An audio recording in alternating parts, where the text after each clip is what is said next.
in my neighborhood growing up, well, you know, for me, growing up, Washington, D.C. was just like a big old southern town because all the adults were like my parents, immigrants from the deep south that escaped, you know, the Jim Crow laws and the dangers of living in the deep south, and came to northern cities to, you know, for opportunity and a safe place to raise your kids and all that. So all the parents in my neighborhood were from the deep south, and all the kids were like me, first generation born above the Mason-Dixon line. And so all those folks, when they moved to Washington, when they left the South, they brought their foodways and their customs and their celebrations.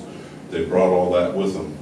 And I remember very well, we used to have the most wonderful celebrations, especially in the spring and the summertime, because we'd be outside, we'd be in the backyard, and before you know it, you know, a house party would become a block party, because everybody on the whole block would be, you know, joining in and sharing what they had and passing food over the fence and, you know, drinking together, laughing together, singing together, you know, competing to see who made the best barbecue, you know, sharing the food and everything, and we just have just such a wonderful time until that one auntie would show up, or that second cousin once removed that would show up, that would be just highly skilled at going around and picking at every person to find their weak point, so you could, you know, upset them. And you know what I'm talking about, right? It was just like this one troublemaker that would always show up. They say, you know, every family has that person. I know some of you are thinking, well, we don't have that. You know what they say, if you think that your family doesn't have that person, then it's you. You are for sure. And in my family, I know who it was, and he was very good. And he would go around, and sure enough, he would pick on the right person, and then there'd somebody be crying, and then somebody be shouting, and before you know it, somebody be fighting, and then somebody's lip would get busted, somebody's eye would get blackened, somebody's nose would get bloodied, and then people would pick sides, and they'd be fighting each other, just like a big bundle of fighting and anger, and knocking over chairs and tables, and breaking glasses, and people screaming, and you know, and they fight and fight and fight until they wore each other out. And they would finally start to calm back down, and you know, things would get back down to normal. All the blood would get mopped up, and the broken glass would get swept up, and police would come and take away the bad people. And ambulances would come and take away the hurt people. And everything would be just back to normal, and the fun would start up again. And my mother, at that point, would always look at my father and laugh and say, well, you know what they say, no fools, no fun. And that's what caused me to make this song.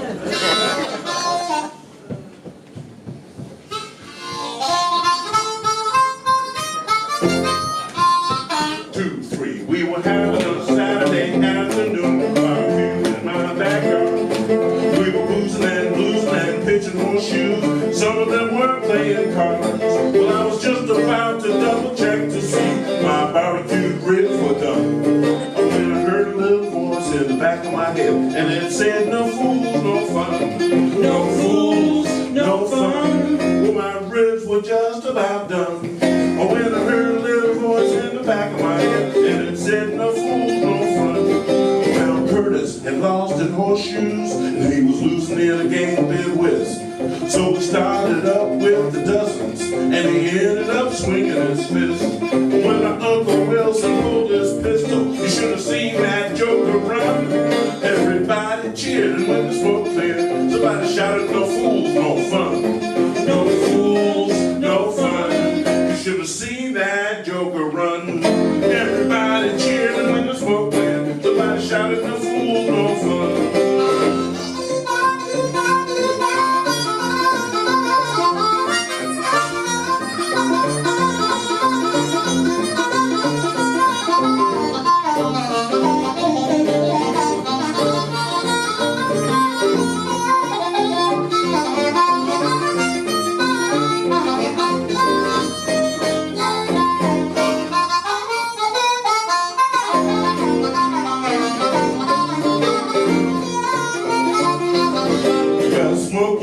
Django and Slow Jim John having themselves a race. They wanted to find out which one of them could drink up all the whiskey in the place. Well, Joseph fell on his backside, John fell on his face, and that old hypocrite Deacon Dunn got mad and declared it was a damn disgrace. But it's nothing but an angry old hypocrite, that son of a Deacon Dunn. Well, somebody needs to snatch him in his collar and say, hey, no fools, no fun. No fools, no fun. That old hypocrite Deacon Dunn. Well, somebody needs to pull his coat and tell him, hey, no fools, no fun. Only a couple of folk got ugly, only one of them lost some blood. Yolanda Owl threw her knee out, trying to dance in deer mud. Well, Pete split the seat of his britches, out there buck dancing in the sun, and singing some crazy made-up song that he called No Fools, No Fun. No fools, no fun. He was buck dancing in the sun, and singing some crazy made-up song that he called No Fools, No Fun. No fools, no fun. Well, I guess there was no harm done. Everybody snatched somebody's wig and